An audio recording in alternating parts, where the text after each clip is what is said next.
Hello everyone, welcome back to the channel. In this video, I'm going to create a quick head comparison review between these two CRM platforms, which is Salesforce and SugarCRM. So let's quickly dive into it. So talking about Salesforce is the go-to CRM for business looking for enterprise level power.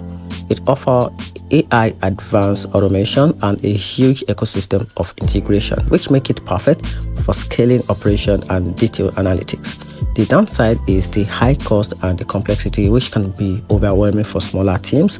And the SugarCRM, on the other hand, is much more affordable and flexible, offering a solid automation and AI features that lead management and workflow customization. It's easier to get started with, but it has a fewer native integration and is slightly less advanced reporting than Salesforce. So, in my opinion, you can choose Salesforce for enterprise skill growth and robust features, or pick SugarCRM if you want flexibility and affordability without sacrificing essential CRM functionalities. And that's it. Hope you find the video helpful. If you did, turn on the notification button and make sure you subscribe for more review. You're welcome.